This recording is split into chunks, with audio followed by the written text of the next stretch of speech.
And hello everyone, I'm ToolSin and welcome to the Cnft.tools Discord server, and I'm here for an AMA with Cheeky Unts this evening. So yeah, hello to the Unts. Hello, hello. Hello, ToolSin. Yeah, if you guys want to introduce yourselves. I'll let King go first. Can go first. So I'm Kingham, but I'd rather be called Jason. Probably it's a little bit easier. I'm based in Melbourne, Australia. So day job, I work in the tech industry, like I think most people in this space. And then I guess after work, I work for a company called BitGem 3D, which I co-founded with our artist that works on Cheeky Unts. And I guess yeah, that's my third job after BitGem is Cheeky Unts. And then yeah, I'm Slonk, but my name is Keenan. I'm actually not on the founding team, I guess, of this project, but I joined on pretty quickly after the launch. My day job, my background's actually in marketing and partnerships. Have experience working in the professional sports industry, actually doing partnerships and sponsorship for some like big four sports teams. But then I also now work in the tech industry as well, doing affiliate marketing and partnerships for a public company here. I'm based in Vancouver, British Columbia, Canada. So yeah, that's us. Yeah, I mean that's I did have a quick look at the at your team on the website just before we were starting, and I was quite impressed by how far apart you all are. You know, it shows that it's a global industry, that's for sure. Yeah. How did you guys all meet then? Um, so myself and Pixelant, who's Matt's based in Germany, we worked at a company called Envato about 10 years ago. So he was a 3D artist by trade. I was sort of a product manager there, and yeah, we sort of started BitGem as a side business back then. So making 3D assets for indie game devs and big studios and all that, and that's what we've been doing for the last 10 years. So Matt works on it full time. I sort of just manage all the business aspects of it, negotiations, contracts, that sort of stuff. So yeah, that's how I've sort of been working in the games industry for the last 10 years. And our developer, we also worked at Envato together about 10 years ago. So that's Lance. He's based in the US. Gurav, I currently work with at my day job. He's a data scientist. So yeah, they're all basically people I've worked with over the last 10 years and just sort of managed to rope them all into cheeky hunts. Yeah, I mean that's it's quite the story. You know, it's yeah. So And then go on. and then I can just share quickly how I Yeah, got into the mix here. And I mean, I was pretty new to the Cardano NFT space, the crypto space in general, actually. But I think what I was drawn to with this project was just the and they don't take much credit for it, but like they had a very kind of unique branding around it where everything on the website was uniquely Australian. The trop itself was Australian inspired.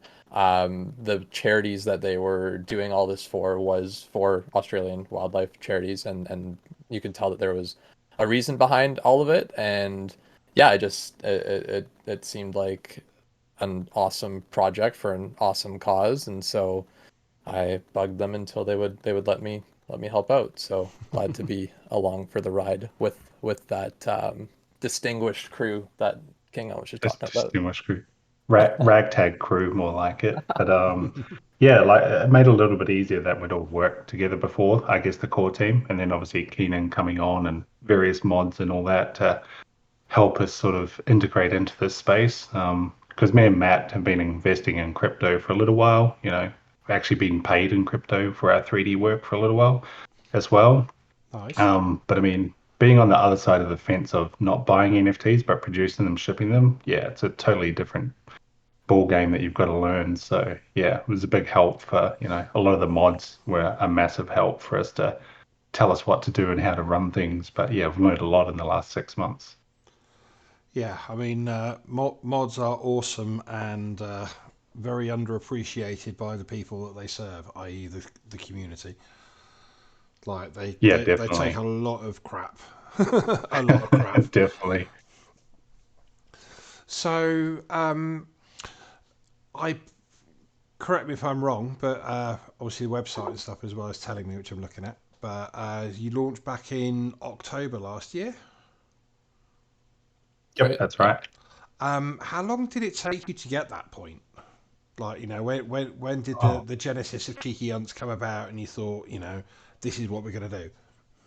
um, I think we decided, hey, let's make some NFTs, probably about 4 months before we launched. Obviously, Matt being a 3D artist and us running a 3D studio, we didn't want to do 3D. We thought it would too much work to sort of deliver the quality level that we wanted. And Matt has always been a bit of a dabbler in pixel art, so we thought, yeah, let's do pixel art. So probably within the first 2 to 3 weeks of talking about it, we sort of decided to do the Australian market because we wanted to be able to stand out a little bit. Yeah, Both Matt and I weren't great at marketing. We know this from running BitGem and that. We've just got a good brand there, and that's how our customers come through. Never really marketed anything. And that was a reason for coming to Cardano as well, because we've been buying stuff on Ethereum, Solana for a while, NFTs, and the quality and I guess the professionalism of the marketing and that there was like, whoa, that's overwhelming. Whereas Cardano was quite fresh and new, and we thought we had an opportunity to stand out there.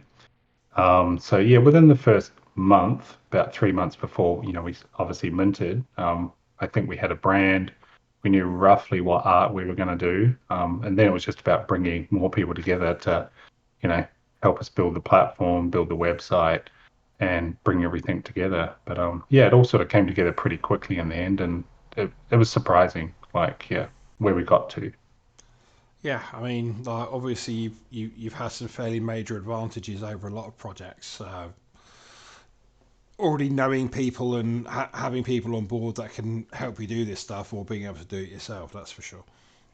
Yeah, and originally we minted on NFT Pro Maker, but Gaurav, who I work with my day job, he's data scientist, Python developer. We started building our own airdrop scripts, our own minting engine now, and all those sorts of things because he sort of started to enjoy sort of dabbling in the blockchain stuff. So yeah, it's we've invested a lot now, I guess, us and the team being able to be self-sustainable from a back-end point of view. But yeah, there's still a lot of things we want to build. Yeah, a lot of Web3 integration into our arcade, um, which is, I guess, the next evolution of where we want to go. So BitGem's always made 3D models for game development studios. Matt and I have always wanted to make games. We've been just, providing the assets. So, now shifting into that mode of, hey, we want to make games too. We felt this was a good platform, and that's where we sort of pivoted probably a couple of months ago now to, build the Cheeky Unts arcade. Yeah, I mean, you guys have definitely had a lot going on. Um, when was the ideas for the games baked in from the beginning, or was that more of a development after after you dropped and you're like, okay, what do we do now? Well, we've always wanted to do a game, let's do that. Or is it all Um, baked in and planned from the start and integrated and no, that was a bit of a pivot. I So, was gonna say this question's kind of my sweet spot if you want me to take it. you can talk. Yep. Yeah. So like the project launched as a charity, as a fundraiser effectively. And so with that first drop, 25 ADA each, 4,444 NFTs coming out, about 25,000 ADA of that drop, a bit more, was donated to charity. Um, but we found pretty quickly that it's a pretty narrow market in this space. Like there aren't that many, I guess people like helping out a charity, but if people wanted the NFTs as an investment or for utility in the future, um, there wasn't that much there at that time. And so there, I think in the roadmap originally it always said, "Hey, we're a team of 3D artists, game developers, all this stuff. We have all these skills, and there's a lot of directions that we can go. If the community's there and the demand's there, then we could look at that. But for now, it's just a charity project. And so after the launch happened, I mean, we found ourselves with this super like loyal core community, and yeah, we sort of found themes that were emerging. Like it sort of has a pub kind of cheeky banter is what we like to call it in the Discord server. Everyone loves playing games. People love old arcade games as well. So that was just kind of a natural evolution, I guess, here. And yeah, people have like the early alpha version of the game that we put out. And so now this next season, rather than funding philanthropy for us, it's going to fund developing that arcade. And so charity is still like super important to this project long term.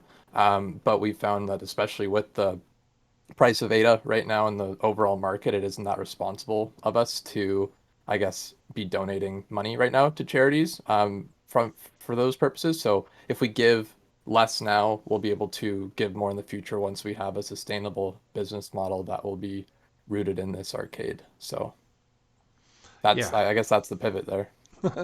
yeah. I mean, it makes a lot of sense. I mean, sort of like going to the charity point. That was something that I really enjoyed seeing coming out on Cardano. Um, I wasn't able to mint myself, unfortunately, but it was like worldwide. The the fires that you guys had over in Australia were being played on the screens quite a bit, and it was there was a lot of movement worldwide for fundraising and everything like that, and it was nice to see people jumping on Cardano and taking part in that as well. Yeah, no, it was good, and it was an interesting, I guess, lesson for me, like talking to the charities and trying to teach them about crypto, because it is early in that space, and a lot of them actually don't want to accept it. So the challenge was actually finding someone that would accept it. But the funny thing was, in the end, we had to actually convert it to fiat and donate it to them, I was just going to because. ask, did you get them set up with a wallet? I actually did for one of them. They got it with FTX, but they went with FTX, and FTX didn't accept data for corporates, only for personal accounts. But because that's what was recommended to them. But I mean, in the end, we just had to convert it to fiat and give it to them. But luckily, we sort of did that at the peak That's good for to ADA hear. last year. That's very Yeah, good we to were. hear, actually. Yeah, so we were pretty lucky with the timing of the conversion in the end. If we did it now, it's like, yeah, I think BitGen would be paying for our web servers and stuff like that. Yeah. Um, but yeah, like I think the ongoing drops that we've done in the collaborations, we've done, little auctions for, the last five for each collaboration and, generated a little bit more through that and done donations. So I think we can still keep that in the sort of DNA of the project moving forward, but just not at that big scale like we did with season one. Yeah, I mean that was an impressive donation and way to raise money. So I'll take my hat off to you for that one. Yeah. We were trying to get it bigger than there was a couple of, I guess, koala based NFTs on Ethereum. I think they donated 56,000, but it might have been USD. I can't remember. We were trying to beat them. That was our challenge. So we got pretty close. But yeah, Yeah, Then I I mean, guess oh, sorry on what you were saying before, Tilson, about the fires and stuff like that, and I think a big part of why like I guess and Jason could speak to this better, but why the donations are going to the animals in Australia is because of all the damage that was happening. I think a lot of the government funding was going to basically rehoming people rather yeah, than rehoming and saving animals and stuff. So basically, all of a bunch of the charities that used to get funding, that funding was being put into other places, and so I think they all sort of need it now more than ever. So yeah. I mean, it's great that you guys are still out there raising awareness. I mean, it's something that's dropped off the news more recently for fairly obvious reasons, but it doesn't. The fact that it's no longer in the news doesn't mean that it's no longer a big problem. totally. Yeah, exactly that. So you mentioned it before, but you've got season two coming up in a week, I believe. That's right. Yes. May 28th. So yeah, 4,444. At what mint price? Going with 55 ADA this time. Our goal was always to be around the $50 US dollar mark. Unfortunately, that isn't the case right now. But I think it eventually became a matter of what's fair and what else is going on in the market right now. And so we knew we had to raise it from last time around, but we weren't about to charge 100 ADA each. As much as we think these are really valuable, we just sort of have to go with what the market is accepting at this point, I think. So what's different from season one cheeky unts to season two cheeky unts to season one cheeky unts? Is it more of the same or? So Um, there, you go ahead. there you go. You've got a I was going to prepared say there. speech, I can tell. They're they're both our core collection, so they'll have the same utility, whether it's airdrops, perks, and benefits in connection with future 3D projects that we do outside of the Cheeky Hunts brand, and then also the sort of initial token drop for the arcade that we're building. So all that's going to be the same. The big difference is going to be on the artwork side of things. And actually, sorry, the artwork itself is the same style. It's the 32 by 32 animated pixel art animals. But the theme this time around, last time it was road trip, so it was all within Australia. Whereas this time we're calling it the global pub crawl, and so we have only two of the unts, the animals in the first collection, a kangaroo and a koala, that will be touring around the world, all four corners of the globe, basically bringing on more animals, seeing like new locations, and also just having outfits and accessories that are inspired by the culture in different places. So, actually, for the past month or so, we've been running contests in our community where we have people vote on what animals they want to see in the collection. They also made recommendations on what sort of outfits and locations should be seen in the NFTs. So I think the idea here was that like the core team knew what to do for Australia, but when it comes to the rest of the world, we had to sort of lean on the community for their advice there.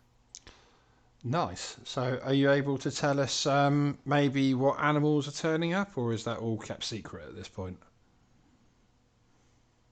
I No, the actually don't have community. visibility on them yet, so that's all King. Yes, you do. You know which ones they are. Let me just go to the polls. One sec.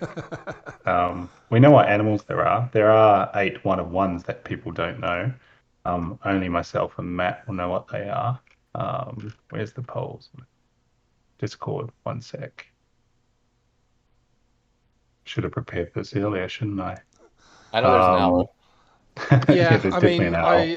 I think sort of like the style I use is a little bit harder to prepare for because, I mean, for instance, like Nitty's AMA yesterday, we ended up spending the first 15 minutes talking about anything but Nitties, to be honest.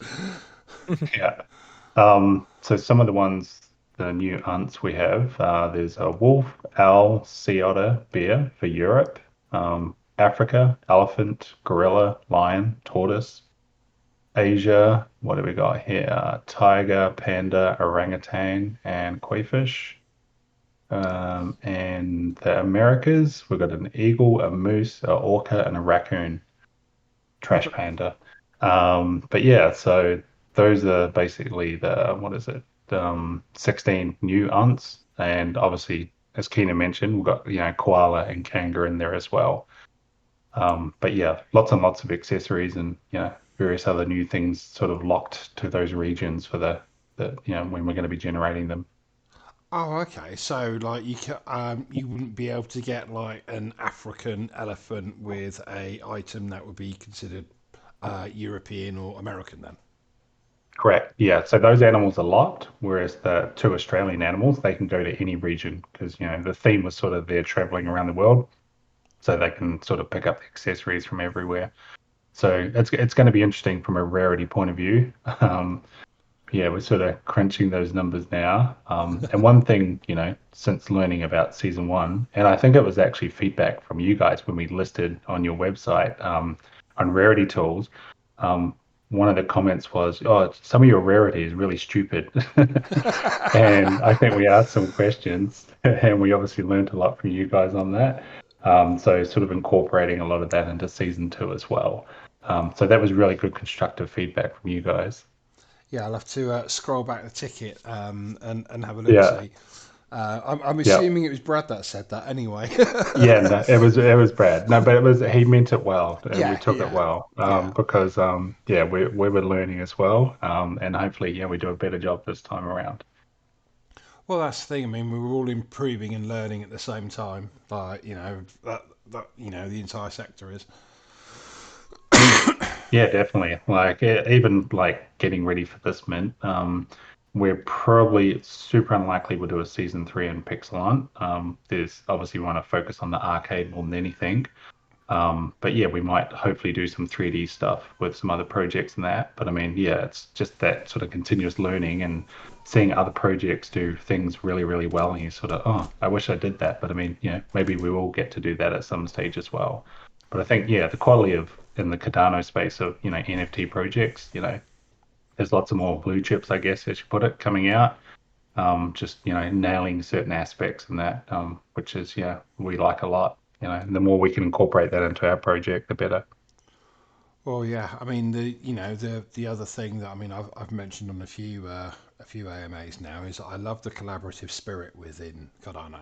Like everybody is always willing to jump in and help somebody else, which it's not something that you see in quote unquote the real world. Yeah, there's definitely, we get a lot of DMs asking questions and stuff like that. But art, minting, all those sorts of things. But I mean, yeah, always happy to help people out on that sort of stuff. So, tell us about this arcade that you've mentioned a few times. Yep, so we've got our first game up at the moment, which is an alpha called Skate Hunt, which is basically just a little pixel endless runner type game, koala on a skateboard. So basically, endless runner, high scores, occasionally we're running some competitions on our Discord. And the next goal is to basically, introduce two or three more simple games like that, and then integrate them into, your Web3 wallet, look up your NFT, to bring in attributes and all that sort of stuff. So we're calling it an arcade in the sense of we want multiple games. So, sort of casual, easy web-based games, mobile friendly as well. But I mean, yeah, in the next sort of 6 to 9 months is, getting the Web3 integration done, so we can tie it all back to people's wallets and their ownership. And some of the season two funds, we'll be putting aside for prize pools on a monthly basis to sort of, generate that sort of interest there of like, hey, why am I playing this other than to get a, bragging rights and a high score? So, NFT prizes, ADA prizes, that sort of stuff. Yeah, I mean that sounds pretty awesome. You said you had a token coming as well that I'm assuming is going to wrap around everything as well. Yeah, so that's where I guess a big chunk of the funds are going to have to go to from season two. Setting up a staking pool, doing an airdrop for season one and season two holders. So, we want to get the tokenomics right and basically have an ecosystem that works around the arcade and the arcade token. So anyone will be able to play the games, of course. But if you own, cheeky NFTs or partner NFTs, we'll have different tiers that people can access. You could almost think of it, I don't know, most gamers might think of it like a battle pass in a way, but it's really your NFT. But that puts you into a higher tier. But yeah, there's quite a bit of tech to do, and that's what we'll be, spending the rest of the year sort of building out. Nice. And is there any advantage to owning like a top X ranked cheeky unt, or are all the unts equal? Um, There will be, it depends on the games we build at this stage. So the current game, Skater, no, that'll be a level playing field. Certain games, yeah, we might introduce some sort of mechanic around the rarity type stuff. In terms of token generation, whether it be staking and airdrops, yeah, there will be, I guess, weighting towards how many tokens you'll get based on the rarity of your unts you have. And those tokens will be tradable on Muesli Swap and stuff like that. Yeah. Yeah, yeah, yeah. That's definitely the plan as well. So one thing, I've sort of been saying, a lot of people say, it's play to earn. I don't think we're really doing a play to earn. We're doing a sort of play to win in the way. So we want to get a sort of ecosystem going that, you don't have to spend money to win. But I mean, if you are spending our token in the system, because, it's a semi-closed, economy in a way, Yeah. it can basically, you could, win more money then. But it's like an arcade, like, 25 cents to play a game. Old school arcade, it's in the 90s, Yeah. drop in a quarter, that sort of thing. We don't want people coming in, it's like, oh, it's $100 to play. So Yeah. I don't want to talk about pegging a token right now, but yeah, we want to make it accessible moving forward. So because BitGem, so me and Matt have been working with Decentraland and Sandbox over the last couple of years through BitGem. Okay. Because one thing I find interesting about the metaverse space, it's quite inaccessible once it gets past a certain price point to people. Yeah. So we're Very not much building a so. metaverse. Yeah, we want to make it that anyone can come in, like, fast forward 3, 4 years down the track, maybe we've done well. There's 20 games. Um, Someone should be able to come in and have fun and only spend $1. Not Yeah. have to spend $500 to buy 5 NFTs and jump into the arcade. So yeah, talking to some tokenomics people on those sorts of things and how we do it. But the tech's all there. It's just finding the right people and getting good advice at this stage. Yeah, I really like the fact that you're keeping the prices down and things like that as far as being able to take part in the ecosystem. Like, Yeah, it's we've all seen the Axie Infinity headlines where, this Axie Infinity sold for $200,000 or whatever, and it's like, well, really? Like, yeah, exactly. that's like, Yeah. like if I've got to spend 200 grand to play a game, then I'm gonna need a better job. Yeah, we've worked with some indie game studios that are building stuff for the sandbox. So we've made assets for them. But I mean, some of them have taken out loans to buy enough land, like bank loans. And it's Oh. just, it doesn't make sense to me. But yeah, they're doing good stuff. Don't get me wrong. And these studios can probably afford it. But I mean, yeah, having to go get a $250,000 loan to get some virtual land because they wouldn't give you a grant. It's a Yeah. lot of sunk cost to build a game. Yeah, I mean, and the other thing that I think a lot of people don't take into as much consideration as they possibly should is the fact that Cardano, while it's doing well in America and Europe and a couple of other places, it's primarily aimed at economies that of a much smaller scale, like the African economies and things like that, where it's getting into all the decentralized IDs and government records and things like that. But they're wanting to bring banking to those that don't have banking, and those people Yep. don't. For those people, even at these prices, 50 ADA is what, 2 months' wages, 3 months' wages. Yep. Yeah. So, So, like yep. it's good in one case for mint prices and everything to go up, but there is a knock-on effect that we're taking it out of reach of potentially several million people coming on board in the future. Yeah, and I've learned that through my day job and some of the places I've worked at, with subscription services and that. Like, there's a mass market out there, and pricing's pretty critical. And I think, yeah, lot of nations are priced out of this space. So it's definitely something, like I said, the peg, so to speak, on Yeah, our token. Like, is that something we can achieve? Because it's not really about making, masses of money for the team. It's about, creating a sustainable ecosystem more than anything. You know, Ken and I talk a lot about it. We want to build a sustainable Web3 type business in a way. It's not just mint NFTs and play games. It's like, hey, what else can we do? Let's call it a Web3 company and slowly work towards that. yeah. I mean, I think it might be a nice idea. I mean, everybody says Web3 a lot, but I think a lot of Mm. people aren't totally certain what that means. It's something that it's another catchphrase like metaverse that's said by every flipping Yeah, project. No one really quite Yeah. knows what it means. Yeah, like I think to me, the Web3 is really about, I guess, the wallet integration, the tokens on the chain, the games integrated with, the blockchain and that sort of stuff. Um, so, it's a Web 2.0 company with a couple of integrations into the blockchain. Maybe that's a better definition. Yeah, that's cool. I kind of like that actually.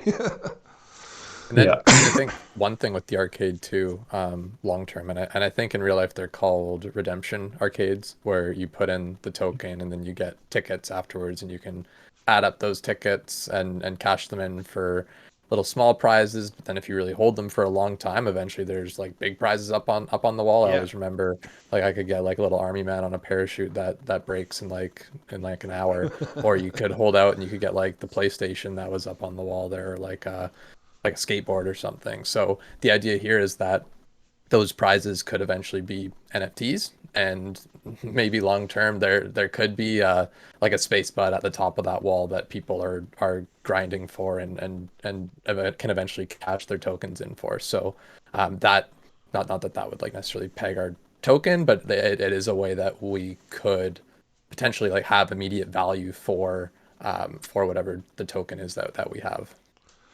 Yeah, I mean, I saw you guys have already got a Shopify site and you're selling merch, like including like Yeah. t-shirts and mugs and things like that. Would you be able to integrate it in with that so people could redeem their tokens and for some of your merch, for instance? Yep, that's definitely part of the plan as well. So, like I said, it's building that sort of little closed economy there. So, we basically sell our stuff, our merch at cost now, but I mean, with the redemption of tokens, would have to make it so it's,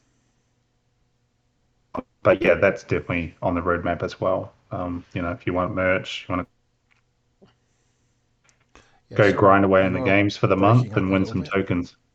Are Sorry, you you were breaking up, Fern? cutting out a little bit there. It Oh, was you it was lost all me, right. did you? It was all right on my end. Can you hear me okay, Tilson? Yeah, yeah, fine. Okay. It was just King, or sorry, Okay. Jason. Yeah. Yeah, I was just saying, yeah, that's definitely part of the plan. Integrate the merch store into the token economy. And while we won't have a season three necessarily, I think like obviously we have been playing around with 3D unts, and I mean, I think it's funny when projects like promise 3D ahead of time. I think 3D is just it's a nice add-on for people if they want to rep whatever NFT it is, whatever brand they're following in a metaverse somewhere, and then you can service that demand. And so I think after season two and when we're down the road with our roadmap, if our brand continues to grow and there's demand and people want to be able to take the Cheeky Yunts brand into Pavia or Boss Planet or the Sandbox or D-Land or whatever it may be, at that point we'd probably do some 3D as well, and then that's another use for the tokens that people have. So it'd be a token that could be used on really anything in the ecosystem. You could even throw charity into the mix there too. Like if people wanted to, they could redeem their tokens for a charitable donation in some way. Yeah, I mean that's all pretty awesome. I do seem to use that word a lot, though. I have to say. Which one, charity? Awesome. Yeah, Yeah. there's a lot of good things going on. So, is there anything that major that I've missed from initial questions? I think one other thing that we would like, I guess in terms of the utility and why you would, if you were to invest in Cheeky Yunts, like what the reason behind it is. I think first thing is that token drop if you did see value in the arcade system that we're planning to put in place. The second would be um, I guess we'll be having a community wallet that people will be able, the community will actually be able to decide where the funds go. So if you hold more unts, you'll have more voting power. So we are going to probably do some sort of DAO that way. And then the other thing I would add too is that the unts basically that you have will also serve as a bit of a like while the Cheeky Unts project will always continue on and be the way that it is, and we'll deliver on the roadmap for it. The team's also going to potentially start up new brands, maybe for a 3D project or something like that. But the Cheeky Unts will always like have a seat at the table when we do something like that. So um, you basically look at a Cheeky Hunt as lifetime OG or just access to some other perks in connection with anything that we end up doing as a team. Nice. So, what sort of, I mean, obviously you might not be able to go into too much detail here, but what kind of plans do you have to market the arcade once it's all up and running to people like outside the NFT space? Because we've been working, I guess, in the 3D space and with game devs for a while, we've got a pretty good network of, I guess, publishers and other people and marketers in that space. So yeah, we can get into Normieville quite easily. Because yeah, we tend to work with, I guess, game dev studios, and most of the time when we work with them, you're working with them for like 2, 3 years, so you get to sort of know their marketing teams and various other people, and even with like Sandbox and Decentraland, us sort of dropping games and experiences in there while they're on a different, blockchain, that can they can still be used as marketing tools to bring them back to our ecosystem as well. So yeah, there's lots of opportunities, and Keenan, that's what his job is too. Bring the people. Yeah, and Definitely. then I think our focus so far has been on, um, I guess, putting out the concept of it, and then sort of figuring out the exact, like we know we can do it. It's just figuring out the exact how we do it, and putting together a white paper, or whatever we're going to call it, in June. So that'll be sort of our first order of business would be, yeah, the arcade white paper effectively that talks about things like tokenomics, and then also what our go-to-market strategy will be for the arcade.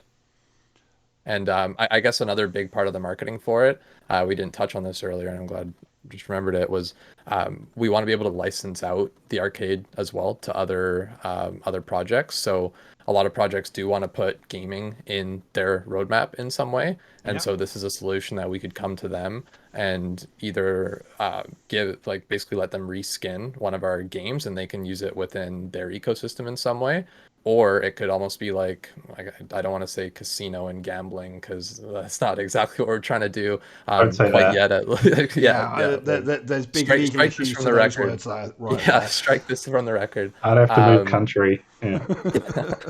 but we could also eventually have like just think of a casino as an example.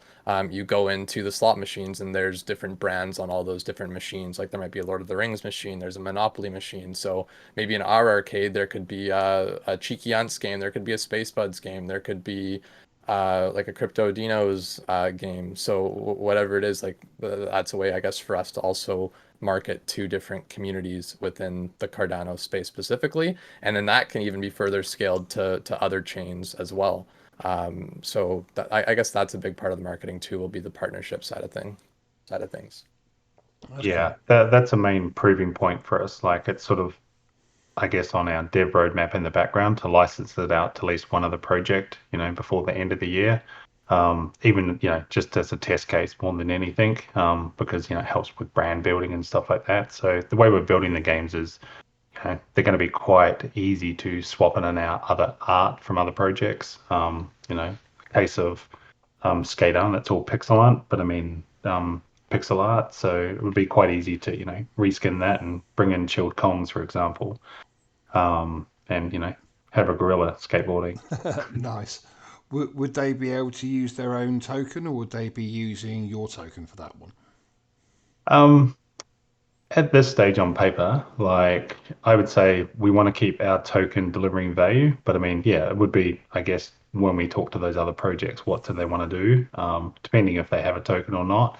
Most of those, I guess, the larger projects would likely have their own token. So it probably makes sense they want to use theirs. But potentially if we're partnering with a smaller project, probably won't have a token in that.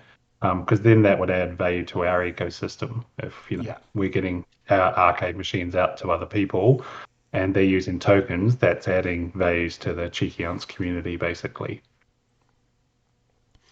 So, how many different games do you expect to have ready within the next, let's say, 2 year timeline, Oh, 2 years. or I'm only or planning for even one Christmas. year? Sorry. 1 year, like depending on how well I guess the uptake is in terms of once we roll out the tokenomics and the revenue generation. So we've basically got full-time dev. We've obviously got an art team, and we can probably ship a simple game about every sort of 2 to 3 months at this stage. We would ramp that up if it was financially viable. If ADA went back to $3, we could double our output Yeah. basically. But yeah, so by Christmas, we're hoping we have, Christmas this year, sort of three pretty well polished games and, starting to integrate into the wallets and stuff like that. Nice. So, you were mentioning ADA mooning back up to $3 there, but I'd be interested to know, especially with the time you minted when ADA was pretty much at its all-time high, how the the the lower price now has affected your plans. It's affected a little bit. Most of this is being funded by BitGem, so the parent company. So most of the season two funds will be holding on to, sitting on top of them, staking them. Yeah, obviously paying the team that sort of pulled this Yeah, art together. yeah, But then we just want to leave that war chest there for quite a while because it just doesn't make sense to liquidate that. So it's probably put a little bit of a handbrake on, but we can continually fund it through BitJam. But yeah, we've only got sort of, one part-time indie developer working with us. But yeah, funding was higher, we'd bring on two full-time yeah, people, yeah. for Obviously. example. So we can make progress, which I think is the main thing the community wants to see. As long as there's continuous progress, I think they'll be okay with that. Yeah, I mean, like being able to fund it from outside sources is a very big plus as well, obviously, because crypto winter, as they're calling it now, and everything like that's Yeah. probably going to last a while. Yeah. Like, I'm not There's going to going to be say, projects that aren't going to make it. As much as we don't want to say it, there's going to be plenty of projects that fail because of the fall in price. yeah. So I think that's the thing. We want to be a brand that's around here in 2 years' time and come out the other side better for it. So yeah, we're sort of lucky. We're sort of backed up by, our other sort of parent business in a way. But yeah, we can't burn through all those funds either. I've got to pay the team. But I Yeah, mean, yeah, it's definitely sustainable at this stage without liquidizing, all our season two funds. yeah. What I'll add, Go what I'll on. add quickly too is that the like although the team like we obviously want to get paid and everything like that. I mean, we all have day jobs still, and I mean even like if we think about how we're planning to allocate our funds, it's if we sell out completely, it's around 200,000 ADA. Even if we were paying all that to ourselves, splitting it 5 ways or 6 ways, whatever it may be, like that still isn't money for us to quit our jobs by any means. So like No. we really see that the value here long term in the arcade and whatever evolutions we can have from there.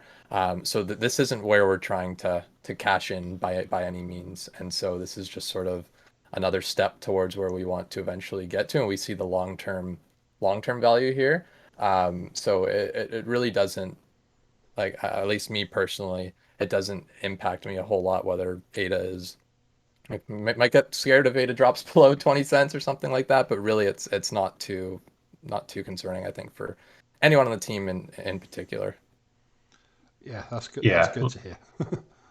yeah. Like I don't think it's impacted. We haven't like changed our minds or plan of what we're doing. Like, yeah, we Kenan and I have talked a lot about these things. Like, we're here for the long term more than anything.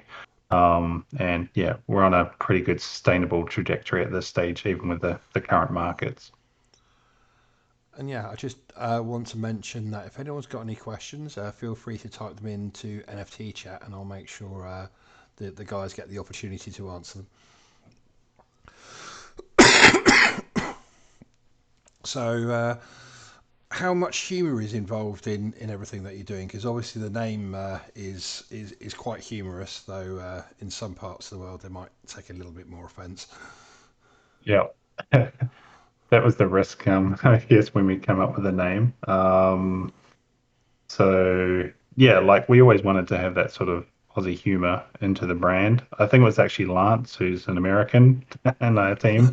When we were throwing around the ideas, he was the one that when he posted that in our sort of Slack channel for BitGM, was like, that's it. And that's when I went and registered all the domains for it.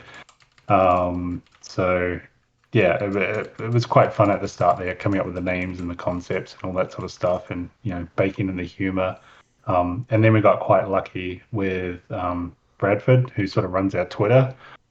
He's done a. Everyone thinks it's me running the Twitter. It was at the start, but then Bradford come in and he's done 10 times better job of keeping that sort of humor going, and the sort of crazy banter that he keeps there. You should see the DMs he's doing behind the scenes on Twitter as well. It's scary. No, I mean it's scary what he does. How he hassles people and stuff like that. But yeah, we sort of joke that I'm going to fire him every week, but no, he's doing an excellent job of keeping that brand and that image going. I'll have to send him a message from my personal account and see if we'll get it back sometime then. Yeah, no, but I think people are taking it quite well. Once they get where he's coming from, sometimes people don't reply, but most of the time they do because they obviously look up the project and it's Australians, they get it. Yeah, I like to say it's a term of endearment. Well, that's the thing. It's a term of endearment in the UK as well at this point. But yeah, I'm actually planning on emigrating to the States sometime in the next year, and I've been given warnings pretty much weekly that I really can't use that word under any circumstances whatsoever. No, you can't really use it here either. You'd have to be even, yeah. It's I don't know. It's probably a little bit bogan or redneck in a way.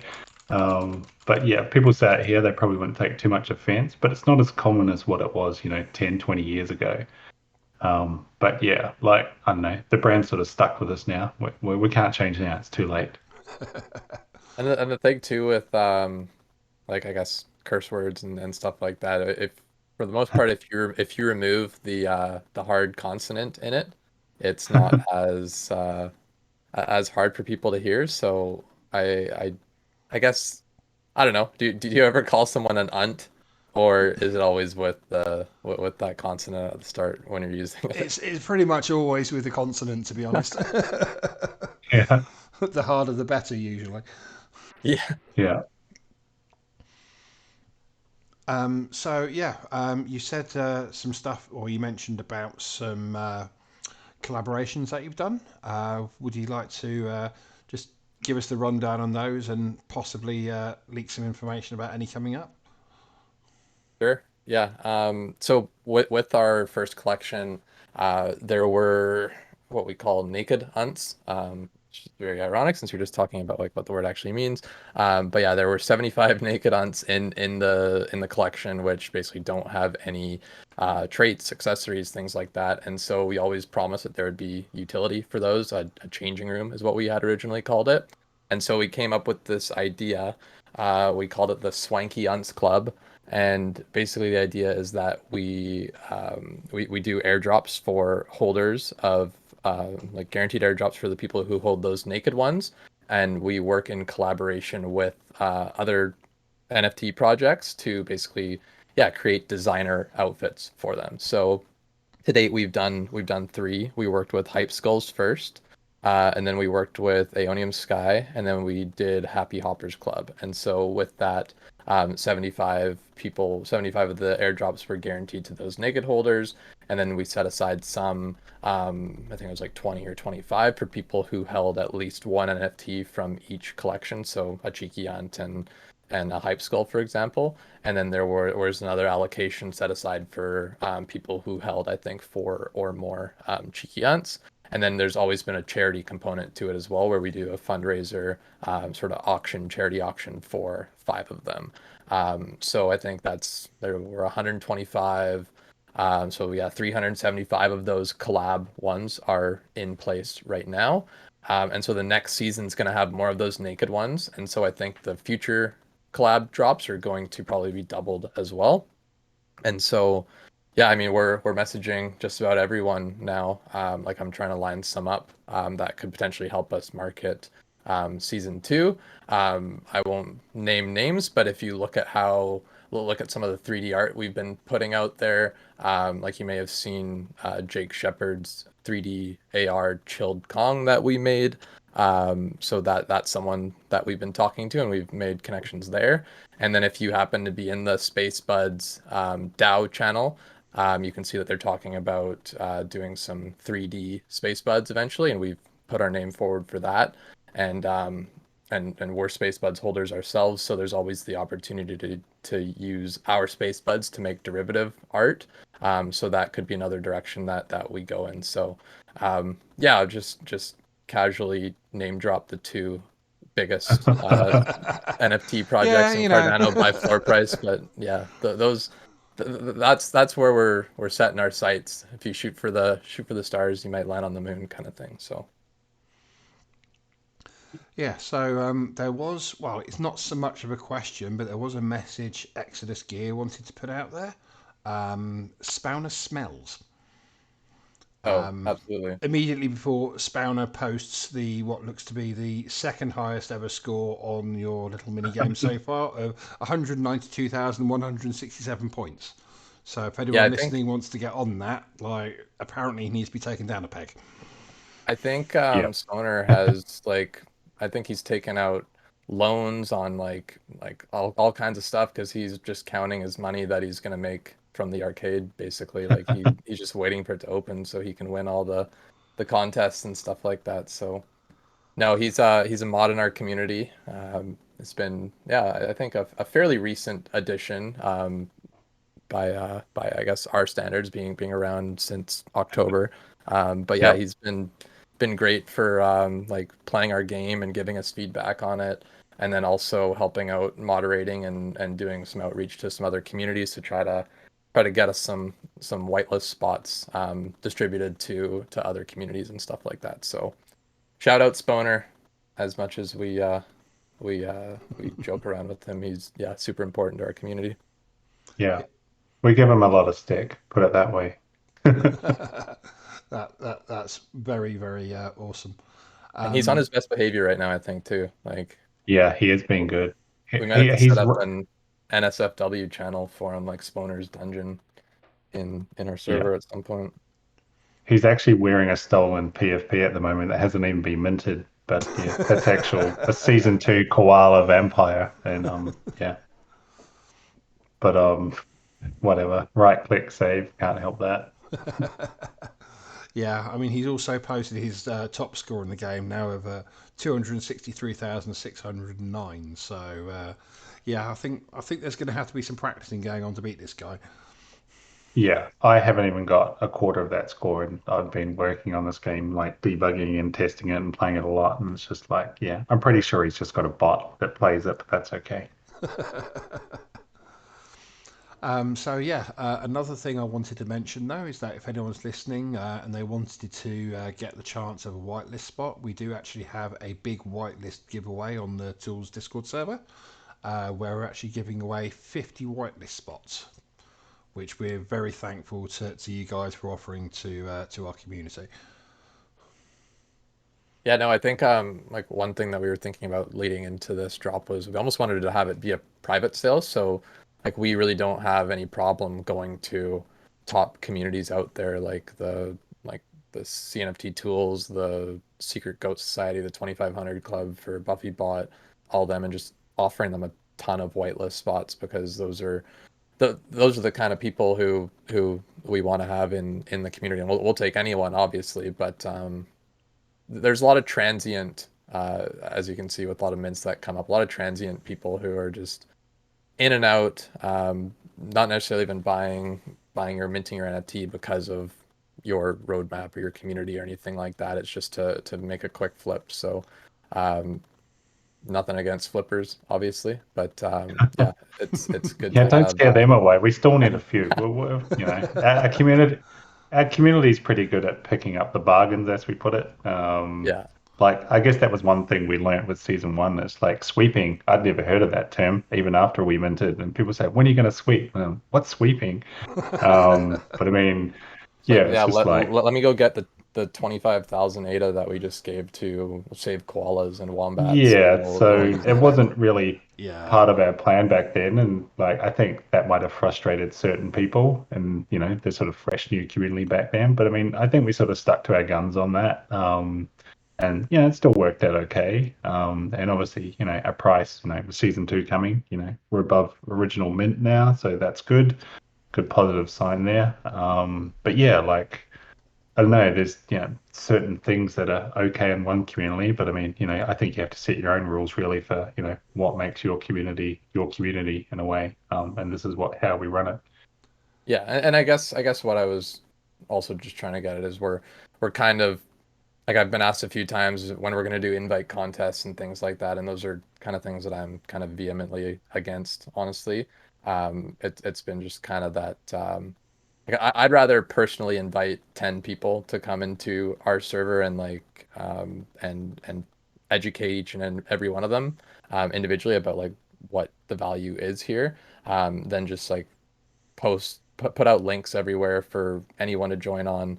And I think a lot of people probably just have 4 or 5 burner Discord accounts that they just use Yeah.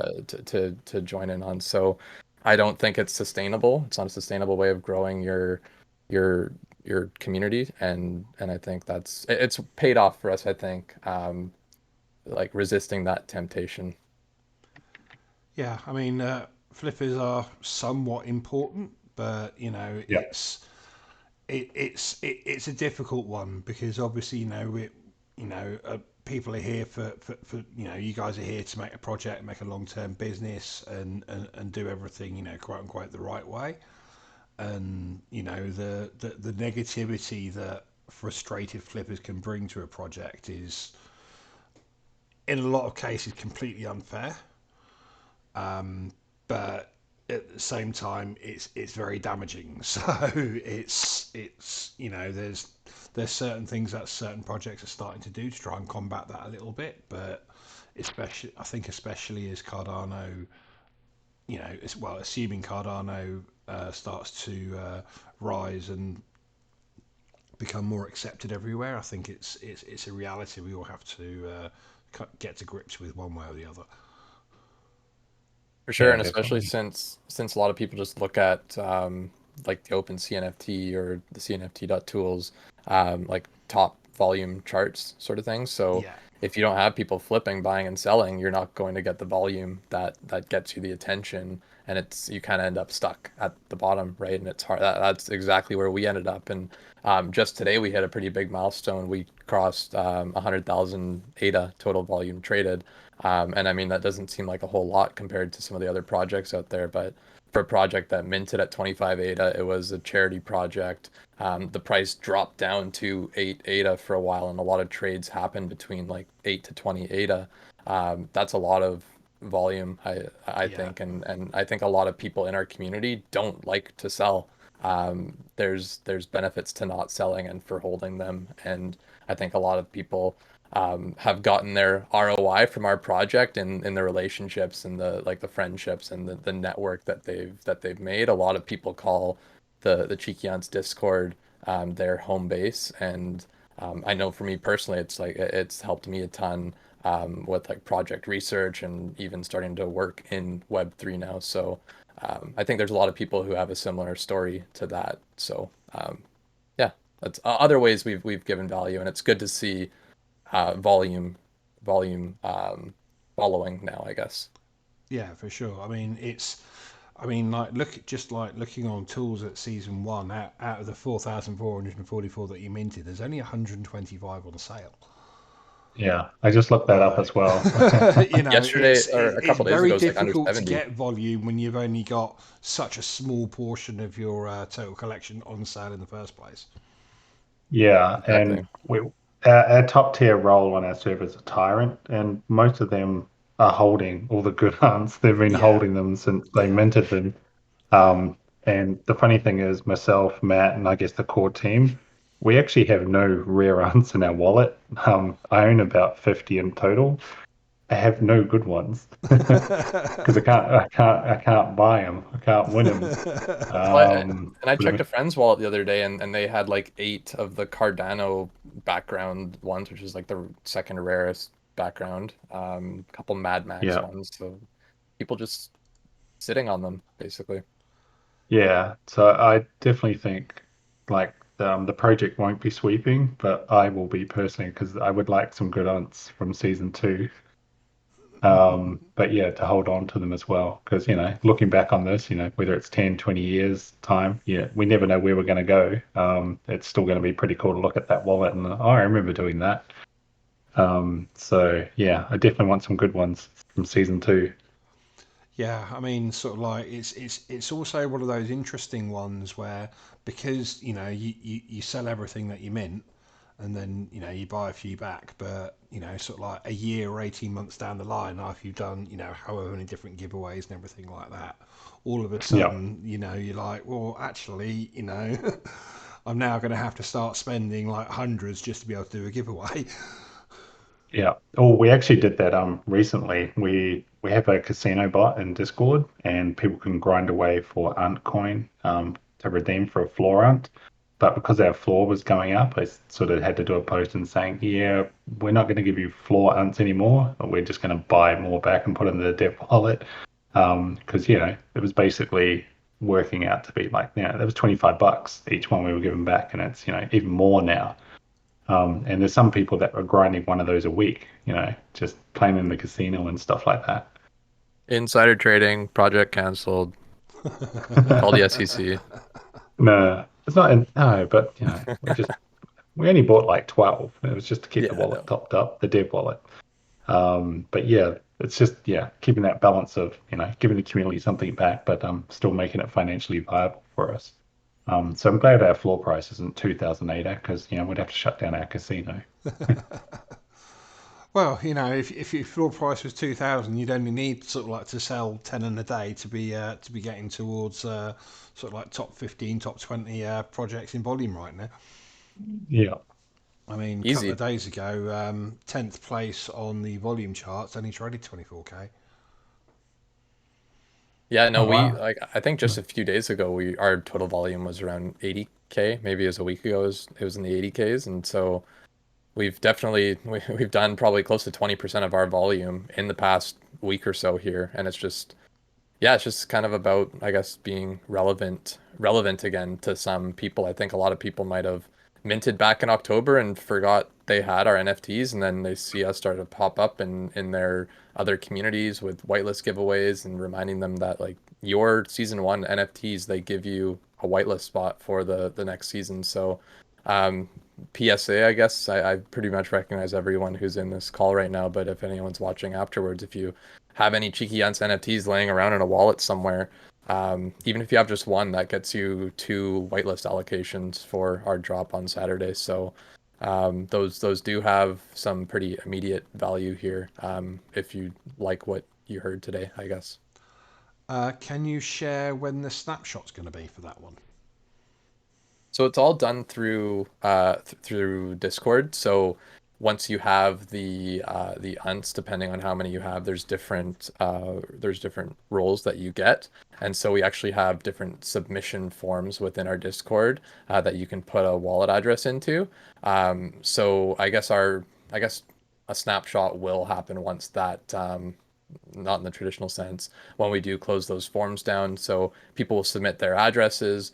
We'll export that out. We'll double check to make sure they still actually have the role, and then they're able to mint based on whatever their Discord role was. So unfortunately, we don't have a Discord auth to check the role and tell people what they can mint.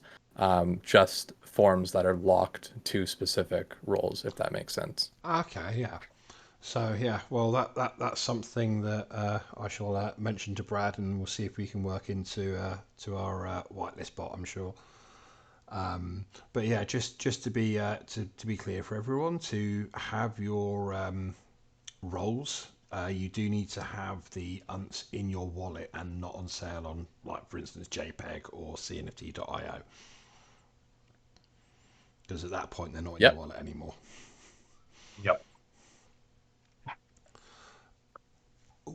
Sorry, I did just see a question. Um, oh yes, are you going to have a booth at CNFT Con? We're gonna go to That's a CNFT maybe. Con. Are booths still available? Do you know? Does I, anyone know? I, I have no idea. I'm in the wrong part of the world for that, to be Well, honest. we'll look into it, and I think one thing that we were hoping for was that maybe we're working with a project on 3D, or maybe we have like a game that we're working on for some project. Maybe we can piggyback off them in some way. But like I think we'll definitely explore options. We'd love to have one there, especially if there's a really good response to season 2 here, and then be a good place to sort of play test some games and things like that. But at the very least, I think we'll be going to CNFT Con and meeting some other creators in the community and things like that. Yeah, I think I would definitely be forcing Keenan to go. It's a little bit closer for him than me, but yeah, I'm still thinking about if I want to take that long flight. But I mean, yeah, I think we've both got CNFT passes, so I don't know. The last minute we could probably go there. Yeah, I mean it is an exceptionally long flight for you from there, I think, isn't it? Yep. But yeah, sleep on the plane, wake up. Yeah, I'll be really, jump off straight into a conference. Sounds great. Yeah. All of a sudden, it doesn't sound quite as much fun as the drinking and socialising afterwards. No, you usually want to sleep for like about 14 hours once you get there. But I mean, yeah, Kim and I talked about it a little bit. But yeah, we'll work out something pretty soon. I think once we get season 2 out of the way, we'll be talking about those sorts of things as well. So, was there anything else that you wanted to touch on, or because it kind of feels like we're coming to a natural Mhm. conclusion fairly soon? I think we've covered everything. I would just say thank you for all your help with us over the past few weeks, getting our ads up. Gonna help, I guess, get our rarity up and things like that. Giving away, doing the giveaways, the NFT giveaway, the whitelist giveaway, doing this AMA. All of it's been pretty great. It's been hard to get our name out there for the most part, especially since we're all still working full time too. So it's nice when things like this already exist, and and people allow us the opportunity to come on and talk about what we're actually doing because we're too busy doing the stuff rather than talking about the stuff that we're doing, I would say at times. Yeah. So, I did just have one final question pop into my mind, kind of triggered by a conversation I had earlier. But do you have or do you have, or are you working on a good way of onboarding people? Like, say for instance, somebody's cousin says, right, yeah, love this game, want to get into it. What do I need to do? What kind of resources are you going to be able to provide, or to help those people get all set up and everything? Because obviously, we're hoping for a flood of people coming in, and they can be quite hard to deal with. I think a lot of that comes down to, we're channeling everyone through Discord. We've got pretty good documentation on the website, but I think Sonk wants to update our FAQ. But yeah, Kenan keeps saying like we're going to have 1,000 people turn up on the last day. So yeah, onboarding is going to be pretty critical. So I think that's what we're going to be working on the next couple of days, sort of improving that material, just refining it. Too long, didn't read. This is what you need to know Yeah. if you knew the community. And we've got a lot of, I guess, long-term non-mods on our community as well that are pretty helpful at pointing people in the right direction. So it's almost like we have an extended mods team as well, which makes a big difference as well. Yeah, I totally agree. Yeah, I I mean, thought you were again, going to sell me a. I thought you were going to sell me a tool then that CNF Tools has for onboarding people. Then I thought it was a sales pitch coming. well, you never know. I might be able to come up with something in the future. You never know. I mean, a little bot with tell the person what they need to know is always a good thing for a start. How, Yeah, how, no, how to get a definitely. Cardano wallet, what a D app is, and all this sort of thing. Uh, Yeah. Yeah, I mean, the only problem with those things is that you can answer the same question to four different people within 10 seconds, and then the next person asks exactly the same question again, yeah, no, we directly definitely get underneath that. the answer to his question. Yeah, and it can be pretty overwhelming joining a new Discord. When there's like 30, 40 channels. Where do I go? even if you have an FAQ right at the top or anything, it's people glaze over them and miss things and still have lots of questions. Yeah, I mean, I think people appreciate the personal touch as well, rather than interacting with a bot. There's a lot to be said for having a real person there as opposed to, you know, an automated bot which doesn't always explain things in a way that a non-English speaker might be able to understand. Yeah. Cool. I think Kenyon has to run, don't Ha- you? You've got another appointment. yeah, I Yeah. mean, he did warn me before the AMA he was going to probably have to dip out after 45 minutes, and we've made it an hour and a half now. So, Yeah, he's probably in trouble with his girlfriend now. We'll Sorry. see. Yeah. I say, well, Yeah. it's my wedding anniversary today, so Oh, yeah, congrats. she's at work, so I'm good. But See, mine's waiting at work, so that's where I could get in trouble here. So oh Yeah. yeah. Well, I think it's probably a good time to knock it on the head. Feel free to leave us with a typical Aussie slang goodbye. Oh, I don't know if I can do that on this, can we? It's recorded. Well, yeah, I mean it's going on YouTube as well, so Yeah. Okay. you We'll you just we're could not like actually light. you monetized. could let I We're not monetized, so you don't have to worry about demonetizing us. was gonna say you could let Yeah. Nicotine come up on the stage and say something. Yeah. He's a proper Aussie. I'm actually a Kiwi that's been living in Australia for 20 years. Oh, yeah, I've heard there's Yep. quite the rivalry down in that part of the woods. Yeah. But yeah, I'd like to thank you both for coming along and giving us all the insight into the cheeky ants. And I'd especially like to thank all the people that turned up to listen, because this wouldn't happen without you guys. If you're Cool. on YouTube and you're watching this after the fact, feel free to give it a like and a share, and make sure anyone interested in Unts gets to see it. And yeah, spread the love. Awesome. Thanks, ToolSin. Thanks to everyone. Thank you very much. Bye. Bye.